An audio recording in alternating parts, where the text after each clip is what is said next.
వర్షాకాలాన్ని దృష్టిలో ఉంచుకుని ప్రజలు అప్రమత్తంగా ఉండాలని, ఆరోగ్య సమస్యలు తలెత్తిన వెంటనే కాకినాడ మున్సిపల్ కార్పొరేషన్ అధికారులకు సమాచారం అందించాలని కమిషనర్ ఎన్వివి సత్యనారాయణ సూచించారు. శుక్రవారం కాకినాడ నగరంలో 33వ డివిజన్ కామేశ్వరి నగర్ ప్రాంతంలో కమిషనర్ విస్తృతంగా పర్యటించి పారిశుద్ధ్య పరిస్థితులు, డ్రైనేజ్ నిర్వహణ, త్రాగునీటి సరఫరా, దోమల నివారణ చర్యలు పరిశీలించారు.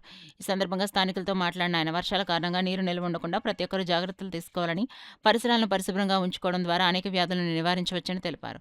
దోమల ద్వారా వ్యాపించే డెంగ్యూ, మలేరియా వంటి వ్యాధులను అరికట్టేందుకు కార్పొరేషన్ ప్రత్యేక చర్యలు చేపట్టిందని కమిషనర్ చెప్పారు. ఇందులో భాగంగా డ్రోన్ సాంకేతికతను వినియోగించి దోమల నివారణ మందులను స్ప్రే చేస్తున్నామని, అవసరమైన ప్రాంతాల్లో ఈ కార్యక్రమాన్ని మరింత విస్తృతంగా నిర్వహిస్తామని వెల్లడించారు.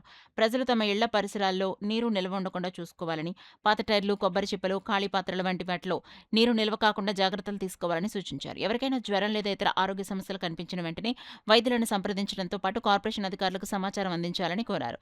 నగరాన్ని పరిశుభ్రంగా ఉంచేందుకు ప్రజల సహకారం ఎంతో అవసరమని, కార్పొరేషన్ చేపడుతున్న పారిశుద్ధ్య కార్యక్రమాలకు ప్రతి ఒక్కరూ తోడ్పాటు అందించాలని కమిషనర్ విజ్ఞప్తి చేశారు.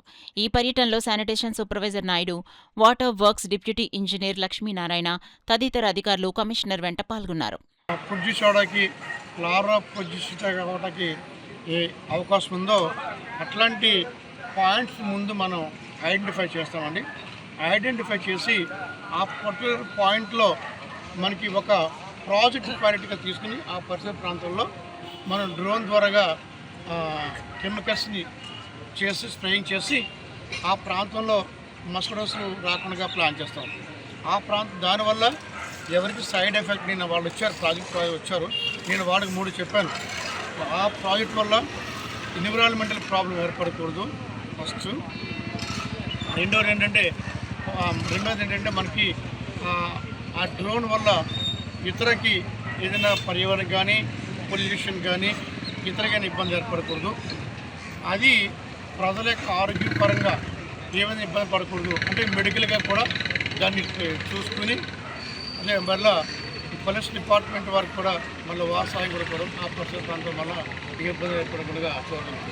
మస్కిటోస్ డాక్టర్స్ పైన ప్రత్యేక శ్రద్ధ పడతాకి దానిపైన కూడా విత్ ఇన్ స్పాన్ ఆఫ్ టైంలో విల్ టేక్ యాక్షన్ అండి. అదేవిధంగా మనకి కొన్ని చోట్ల మనకి కుక్కల బెడద కూడా ఉంది. అయినప్పటికీ కుక్కలు మనం కొన్ని వాటికి ఏబీసీ ఆపరేషన్ చేస్తున్నాము. అయినప్పటికీ కూడా కొన్ని చోట్ల ఉంది, నేను అంగీకరిస్తున్నాము. బట్ ఏంటంటే ఆ కుక్కలు ఇప్పుడు మన టీం వచ్చింది, ఆ టీం ద్వారా కూడా వాటిని తీసుకెళ్ళి మన జగన్నాథపురంలో ఉన్న యాంటీ బర్త్ కంట్రోల్ సెంటర్ ఉంది, ఏబీసీ సెంటర్లో వాటిని ఆపరేషన్ చేసి యాంటీ బర్త్ కంట్రోల్ ఆపరేషన్ చేసి అక్కడ కూడా వాటిని మనం పెడుతున్నాము.